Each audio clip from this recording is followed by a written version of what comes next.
जय श्री केदार, हर हर महादेव। दोस्तों, स्वागत है आपका एक और नए एपिसोड में। मेरा नाम है विजय एंड यू आर वाचिंग विजय चला अकेला। दोस्तों, लास्ट एपिसोड में सुबह उठ करके सबसे पहले हम पहुंचे ऊखीमठ के ओमकारेश्वर मंदिर, जहां हमने श्री ओमकारेश्वर जी के दर्शन करे। इस मंदिर में जो है डोली आती है श्री केदारनाथ जी की, जब 6 महीने के लिए दर्शन बंद हो जाते हैं। तो यहाँ हमने दर्शन करे। दर्शन करके हम निकले सीधा जोशीमठ की तरफ। रास्ते में हमें मिला चोपता में बहुत सर्दी थी, बहुत भीड़ थी। चोपता होते हुए हम उतरे नीचे मंडल की तरफ, जहाँ हमें बहुत बारिश मिली और बारिश में पूरा भीग गया मैं। बारिश के बाद में जब हम बढ़े आगे जोशीमठ की तरफ तो पहुंचा मैं गोपेश्वर, और आगे की कहानी देखेंगे आप इस वीडियो में। तो चलिए देरी नहीं करते, शुरू करते हैं।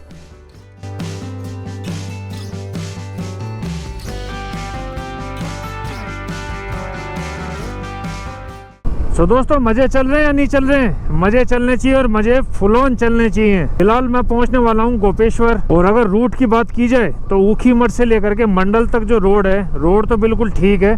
तो आओ तो थोड़ा ध्यान से आना, बाकी कोई खड्डे वगैरह टूटा फूटा रोड ऐसा कुछ नहीं है, रोड सही है। और मंडल से जो गोपेश्वर का रोड है वो थोड़ा अच्छा हो जाता है, थोड़ा सही हो जाता है, थोड़ी चौड़ाई जो है उसकी अच्छी हो जाती है। और ये राइट साइड में जो दिख रहा है आपको, ये है गोपेश्वर। सो देवी और सज्जनों, स्वागत है आपका गोपेश्वर में।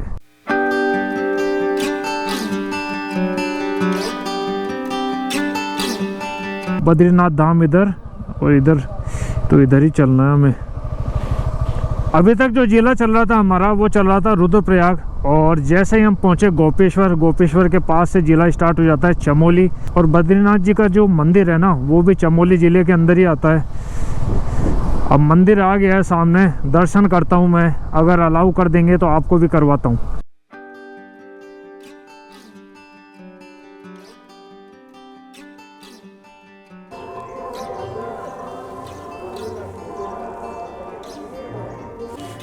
देखो, मैं हूं अभी गोपीनाथ जी के मंदिर गोपेश्वर में, है ना। थोड़ी सी बात बताता हूं आपको। अंदर कैमरा वगैरह तो अलाउ है नहीं, लेकिन यहीं से बता देता हूं बाहर से।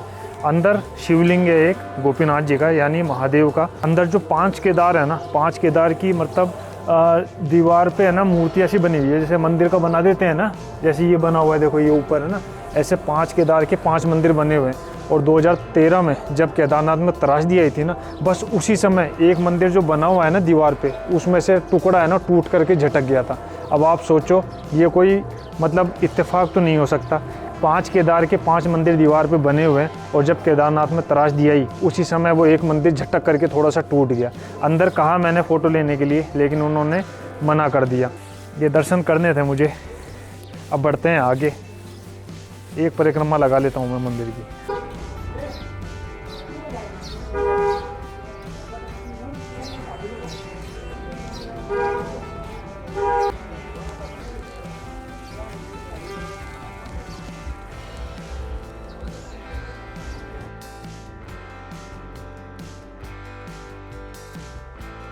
देखो, मंदिर में दर्शन कर लिए मैंने।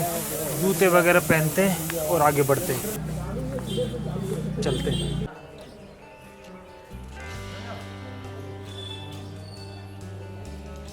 गोपीनाथ जी के दर्शन करके निकल गया हूँ मैं बद्रीनाथ जी की तरफ। यहाँ से पीपल कोटी 21 किलोमीटर, और पीपल कोटी से गुलाब कोटी 19 किलोमीटर। 3-4 किलोमीटर आगे चमोली आ जाएगा। वैसे ये जगह भी चमोली में ही मानी जाती है। फ्यूल लेने का कोई इशू है नहीं, क्योंकि बाइक में फ्यूल ऑलरेडी है। सर जी, बद्रीनाथ इधर से ही, और लिखा हुआ भी है बद्रीनाथ केदारनाथ। भाई धूप भी निकल रही है और बारिश भी गिर रही है। तो ऐसा कहते हैं, धूप में अगर बारिश हो जाती है ना, तो कोई भूत भूतनी की शादी हो रही होती है।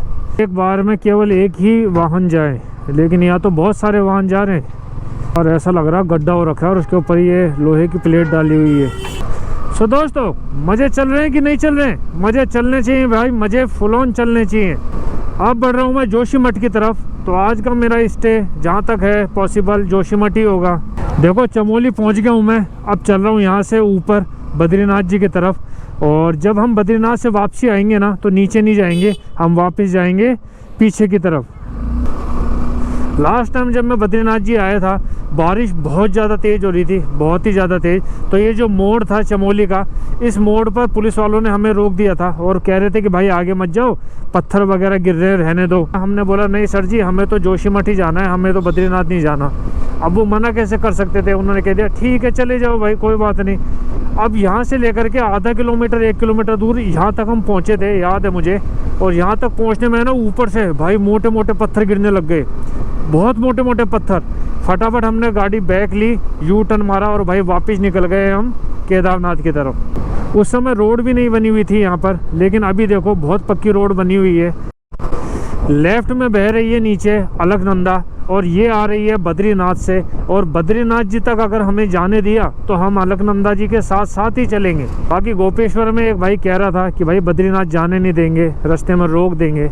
तो देखते हैं, अगर जाने दिया तो जाएंगे, नहीं जाने दिया तो कोई बात नहीं। चौथा हमारा जो धाम है बद्रीनाथ जी का, उसके शीतकालीन जो दर्शन होते हैं कपाट बंद होने के बाद में, वो होते हैं जोशीमठ के अंदर नरसिंह मंदिर में। ये देखो भाई पूरा जाल लगा दिया है, मतलब लैंडस्लाइड को रोकने के लिए, क्योंकि अगर मिट्टी वगैरह कटेगी नहीं ना तो पत्थर भी नहीं आएंगे। ये देखो आप, काम तो हो रहा है, लेकिन यहाँ से रोड है ना जो थोड़ी कच्ची लग रही है यार मुझे। और चमोली के बाद से ही बद्रीनाथ की तरफ बढ़ते समय रोड की चौड़ाई भी अचानक से जो है अच्छी हो गई है। पहले तो वही जंगल वाली रोड चल रही थी छोटी छोटी, अभी देखो रोड का साइज देखो, बिल्कुल हाईवे लग रही है ये रोड। भाई चमोली से थोड़ा सा चलते हैं 10 मिनट बाद ये देखो खतरनाक जो पहाड़ हैं वो चालू हो गए हैं। और यहाँ से क्लिफ हैंगर भी चलेंगे भाई। क्लिफ हैंगर मतलब ऊपर जो है पहाड़ रहेगा और उसके नीचे से आप निकलोगे यार, वो सबसे जो है ना डेंजरस सिचुएशन लगती है। कहीं ना कहीं मन में डर लगा रहता है कि ऊपर से पहाड़ या पत्थर ना आ जाए भाई। उत्तराखंड में जो 4 धाम है, केदारनाथ, बद्रीनाथ, यमुनोत्री, गंगोत्री, सर्दी में 6 महीने के लिए इनके जो कपाट है वो बंद हो जाते हैं। और दूसरी जगह जो है इनकी डोली आती है और वहीं इनके दर्शन होते हैं 6 महीने के लिए। तो कपाट बंद होने के बाद में जहाँ दर्शन होते हैं ना, वही दर्शन करने जा रहा हूँ मैं। तो 3 धाम तो पहले मैंने कर चुके हैं, आज इसमें कर रहा हूँ मैं चौथा धाम। पिछले 3 धाम जो किए थे ना मैंने, उनमें हल्का फुल्का रश लगा था मुझे, लेकिन बद्रीनाथ की तरफ जा रहा हूँ ना मैं, तो सोचा था कि यहाँ तो भीड़ अच्छी मिलेगी मुझे, लेकिन बद्रीनाथ भाई बिल्कुल खाली है। बद्रीनाथ पहुंचा नहीं हूं मैं, लेकिन बद्रीनाथ के रास्ते में ये जो कस्बे आ रहे हैं ना, जैसे अभी पीपल कोटी चल रहा है, ये पीपल कोटी हमेशा भरा रहता है भाई, और यात्रा का मुख्य पड़ाव है। भीड़ यहाँ बहुत ज़्यादा होती है जब यात्रा चलती है। लेकिन अभी पीपल कोटी पे देखो सब होटल रेस्टोरेंट है ना, ताले लगे हुए हैं भाई, सब बंद है। और जो लोग बैठे भी हुए हैं उनको खाने के लिए पूछ रहा हूँ मैं, तो कह रहे हैं नहीं भैया खाना वगैरह तो नहीं है। जब भीड़ ही नहीं है तो खाना बना के क्या करेंगे। ऐसा लगता है हमारी वी-स्टॉर्म की असली परीक्षा आज ही है भाई। रास्ते देख रहे हो, अभी मैं सोच रहा था कि भीड़ वगैरह नहीं है, लेकिन यहाँ देखो इस मोड़ पे लैंडस्लाइड जोन पे भाई साहब लाइनें लग रही है गाड़ियों की। ये शिलाएं इतनी बड़ी बड़ी है भाई, इसमें तो पत्थर अटके हुए हैं, ऐसा लग रहा है छोटे छोटे पत्थर अटके हुए हैं इसमें। जय बद्री विशाल, जय बद्री विशाल।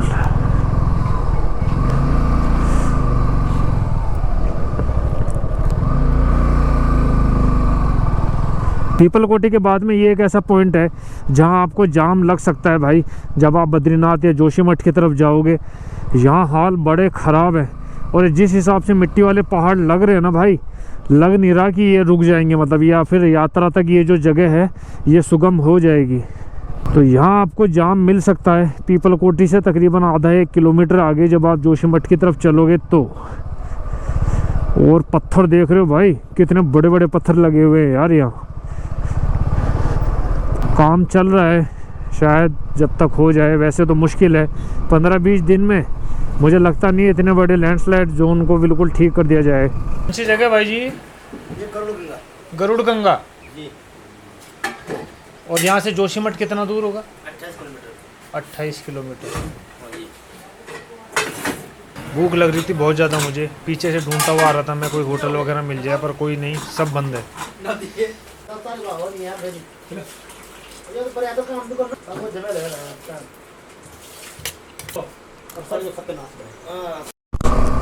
खाना पीना हो गया, खाने में छोले चावल और पालक, बढ़िया था खाना। और भूख मुझे इतनी ज़ोरों से लग रही थी ना कि पेट में चूहे कूद नहीं रहते भाई, भाग रहे थे इधर उधर। अब यहाँ से जोशीमठ है 28 किलोमीटर, और जोशीमठ में ही रुकूंगा मैं, जोशीमठ से आगे नहीं जाऊंगा मैं, और शायद ना जाने देंगे मुझे। हल्की हल्की बारिश गिरने लगी है अभी, तो वो ढाबे वाले भैया बोले कि भाई जी जल्दी निकल जाओ, जितना जल्दी आगे पहुंच जाओगे उतना बेहतर रहेगा। तो 28 किलोमीटर अभी कंप्लीट करने हैं मुझे, बस बारिश ना आए। ये वाला पैच बहुत ख़राब है, यहाँ गाड़ी को चढ़ने में उतरने में आमने सामने से आने जाने में बड़ी दिक्कत होने वाली है। और काम कुछ ऐसा खास चल नहीं रहा है इधर, तो लग नहीं रहा कि ये बन जाएगा। चमोली से यहाँ तक अभी 4-5 बार ऐसे पैचेज मिल चुके हैं मुझे। रोड तो सही लग रही है, लेकिन ऐसा लग रहा है कि जहाँ जहाँ लैंडस्लाइड जोन आ जाता है ना, पत्थर वगैरह गिर जाते हैं, वहाँ से रोड टूटी हुई है। 3 बार बद्रीनाथ जी आ चुका हूँ मैं, लेकिन ये टनल पहली बार देख रहा हूँ। लेकिन ज़्यादा बड़ी नहीं है, बस एक छोटा सा लैंडस्लाइड जोन है, थोड़ा लैंडस्लाइड जोन है ये, इससे निकलने के लिए टनल बना दी है शायद, ऐसा लग रहा है मुझे। और ये देखो भाई साहब, इसको पार करते वापस से वही ख़तरनाक वाले पहाड़ शुरू हो गए भाई। वाइज़र बंद कर लेता हूँ मैं, क्योंकि ठंडी ठंडी हवा आ रही है, नाक वाक फट जाएंगे भाई। इधर जाल वाल लगा रखे हैं, पत्थरों को रोक रखा है, और इतने बड़ी बड़ी शिलाएं हैं बद्री विशाल जी के राज में। जय बद्री विशाल। इस रोड पे बाइक चला करके बड़ा मज़ा आ रहा है मुझे। बस थोड़ी थोड़ी देर में लैंडस्लाइड जोन आ जाते हैं, तब ब्रेक लगाने पड़ते हैं। बाकी रोड एकदम खाली है, क्योंकि यात्रा अभी चल नहीं रही है। ये देखो थोड़े थोड़े ऐसे पैचेज आ जाते हैं, और कई ऐसे आ जाते हैं कि पत्थर वगैरह गिरे हुए हैं, तो रोड टूटा हुआ है। बाकी तो रोड पूरा खाली है, देखो ऐसे वाले। अब यहाँ देखो भाई जी, रोड कितना सकड़ा है, एक बार में एक ही व्हीकल जा सकता है। अगर 2 व्हीकल आमने सामने हो गए तो जाम लग जाएगा भाई। और ये जो जोन है ना, इसमें वही सिस्टम चलेगा, 1 वे वाला। मतलब 2 तरफ 2 बंदे खड़े होंगे, वो एक बार एक तरफ की गाड़ियों को रोकेगा और दूसरी बार दूसरी तरफ की गाड़ियों को रोकेगा। और ये तो भाई पूरा ही नीचे गड्ढा हो गया है, और ये सही होगा भी नहीं। यात्रा में ये थोड़ा बहुत परेशान करने वाला है। पीपल कोठी से 19 किलोमीटर चल करके पहुंच गया मैं गुलाब कोठी। कुछ ढाबे खुले हुए हैं तो उन पे खाना नहीं है, और कुछ ढाबों पे ताला लगा हुआ है। यात्रा में कोई 20-1 दिन बचे हैं, अभी तक तो सब कुछ यहाँ हो जाना चाहिए था, लेकिन इस बार यात्रा की कोई तैयारी जोरों शोरों पर दिख नहीं रही है ऐसे। मतलब रोड भी ऐसे हैं, मतलब थोड़े थोड़े कच्चे हैं, तो उनको भी भरा नहीं जा रहा है। क्या पता किस चीज़ का इंतज़ार कर रहे हैं। और इस बार तो वैसे भी बर्फ़ भी नहीं गिरी है, बहुत कम स्नोफॉल हुआ है इस बार। और देख कर कैसा लगता है जैसे पहाड़ों में पानी नहीं हो, क्योंकि ऐसे जो मोड़ आते हैं ना, ऐसे मोड़ों पे पानी भैया बड़े प्रेशर के साथ में आता है और नीचे जाता है। लेकिन इस बार 4 धाम यात्रा पे ये सब सूखा देखने को मिल रहा है। देखो मेरे आगे ये हरियाणा की गाड़ी है ना, बहुत देर से चल रही है, और इसको देख रहा हूँ मैं, तो कुछ ऐसा खास फील नहीं आ रहा मुझे। लेकिन इसके पीछे जो स्टिकर लगा हुआ है ना, मैं लाडला खाटू वाले का, ये स्टिकर मैंने देखा ना, तो मुझे मेरा राजस्थान, मेरे खाटू वाले बाबा और जयपुर पता नहीं क्यों याद आ गया भाई। जय श्री श्याम। 3 धाम करके आ गया हूँ मैं, और 4थे धाम की तरफ जा रहा हूँ मैं। लेकिन भाई पूरे 4 धामों में इतने बड़े बड़े पहाड़ भाई मैं नहीं देखा अभी तक। मतलब ये जो लेफ्ट में पहाड़ है ना मेरे, इसको देख रहा हूँ ना मैं, तो मुझे चक्कर सा फील हो रहा है भाई। ये देखो कितना ऊंचा पहाड़ है भाई ऊपर तक, ये देखो। मतलब अगर नीचे खड़े होकर के अपन देखें ना, तो मतलब ऐसा सर बिल्कुल ऐसा हो जाएगा 180 डिग्री में। बहुत ऊंचे पहाड़ हैं भाई, बहुत ऊंचे। ये है दोस्तों जोशीमठ बाईपास, और ये रास्ता अभी पूरी तरीके से खुला नहीं है। तो जब ये रास्ता पूरा हो जाएगा तो हमें जोशीमठ में घुसने की ज़रूरत नहीं है। फ़िलहाल तो ये जो रोड है ये थोड़ा आगे जा कर के बंद है, इस पर काम चल रहा है, तो इसलिए अभी हमें जोशीमठ होते हुए बद्री विशाल जाना पड़ता है। और अगर ये बाईपास बन गया तो 10 मिनट के अंदर मुश्किल से आप जोशीमठ को पार कर दोगे। इस बार तो लग ही नहीं रहा कुछ काम हो रहा है। और सोचो बर्फ़ भी नहीं गिरी है, अगर बर्फ़ गिर जाती इस बार तो क्या होता।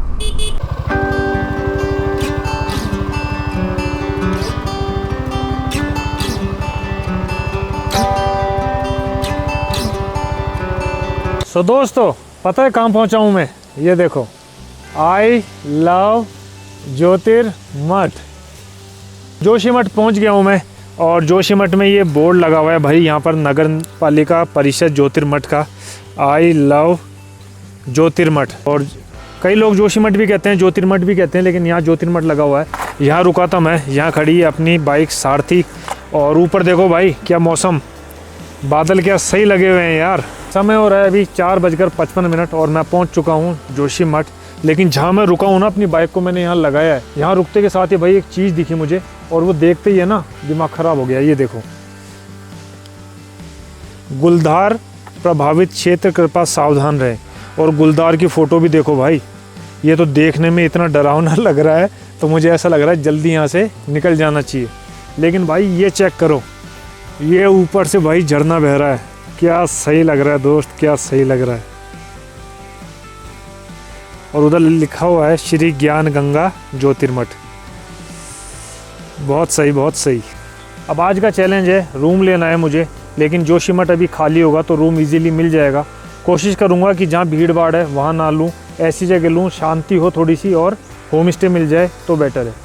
सो दोस्तों पहुँच गया हूँ मैं जोशीमठ यानी ज्योतिर्मठ। 5 बजे पहुँच गया था मैं यहाँ पर और रूम वगैरह ले लिया मैंने। एक्चुअली मैं रूम नहीं लिया है, मैंने हॉल लिया है। आप सोच रहे होंगे कि हॉल क्या, तो बताता हूँ आपको। बाहर खड़ा था मैं मार्केट में और सोच रहा था रूम कहाँ लूँ, तो मेरी नज़र पड़ी गुरुद्वारे पे, है ना। तो गुरुद्वारे के गेट पे ही खड़ा था मैं, तो वहाँ पूछा मैंने कि यहाँ जगह मिल जाएगी मुझे सोने वगैरह के लिए। तो उन्होंने कहा हाँ मिल जाएगी, आ जाओ, गाड़ी वगैरह अंदर लगा लो। बाइक अंदर खड़ी कर दी मैंने। उसके बाद में पूछा तो उन्होंने कहा 2 फैसिलिटीज़ हैं, एक तो रूम है और एक हॉल है। तो रूम का तो 500 है और जो हॉल है ना उसमें गद्दे रजाई वगैरह मिल जाएगी, उसका केवल 100 रुपये की रसीद कटेगी। तो रूम वगैरह देखा मैंने, तो रूम में तो क्या था कि गीजर तो था नहीं, पानी उन्होंने कहा कि हम दे देंगे आपको 1 बाल्टी भर के सुबह गर्म। तो मैंने कहा यार जब रूम में गर्म पानी भी नहीं है और हॉल में भी नहीं है और यहाँ कोई है भी नहीं अभी ना, तो फिर 500 रुपये देने का कोई सेंस है नहीं है। तो अब चलूँगा मैं चौथे धाम के दर्शन करने के लिए, यानी बद्री विशाल जी के दर्शन करने। बद्रीनाथ तो नहीं जा पा रहा मैं, 4-5 लोगों से पता किया मैंने, तो सब ने ये कहा कि अभी रास्ता वगैरह बंद है तो जाने नहीं दे रहे हैं, परमिशन वगैरह नहीं दे रहे हैं।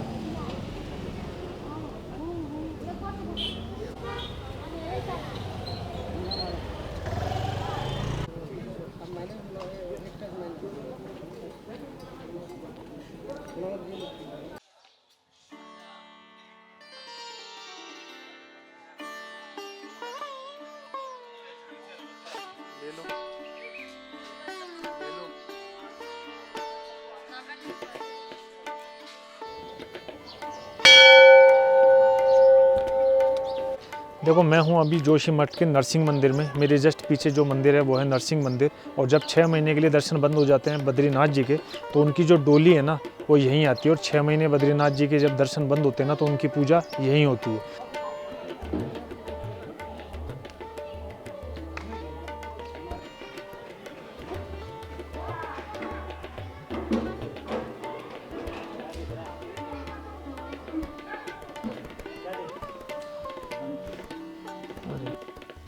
सो दोस्तों बद्रीनाथ से कोई मूर्ति तो नहीं आती, लेकिन ये जो गद्दी है शंकराचार्य जी की, यही गद्दी आती है बद्रीनाथ जी से, कोई मूर्ति वगैरह नहीं आती है।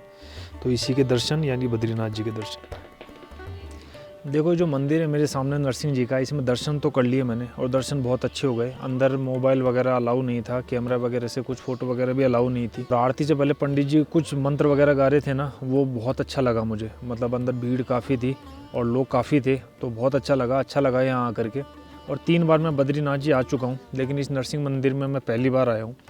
तो शीतकालीन के दोस्तों ये चौथा हमारा जो धाम था बद्रीनाथ जी का, इसके भी दर्शन हो गए हैं। और यहाँ कोई मूर्ति वगैरह नहीं आती बद्रीनाथ जी से, यहाँ केवल गद्दी आती है और गरुड़ जी आते हैं, तो दोनों के दर्शन कर लिए मैंने। सो दोस्तों यहाँ आकर के अभी मैंने एक बोर्ड पढ़ा और यहीं पता चला मुझे, और यही वो जगह है जहाँ प्रहलाद ने भगवान नरसिंह जी को याद किया था और उन्हीं के आग्रह पे नरसिंह जी ने उग्र रूप लेकर के हिरण्यकश्यप का पेट फाड़ दिया था। अप्रैल में यहाँ से गद्दी जाएगी बद्रीनाथ, और बद्रीनाथ के कपाट विधि विधान से खोले जाएंगे। उसकी डेट नीचे आ रही होगी, वो डाल दूंगा मैं। तो इसी के साथ दोस्तों जो हमारे 4 धाम थे ना वो कंप्लीट हो चुके हैं। आई होप ये उत्तराखंड की 4 धाम की 2026 की सीरीज आपको अच्छी लग रही हो। कुछ भी अच्छा लगे तो लाइक करना, चैनल पर नए हो तो सब्सक्राइब करना।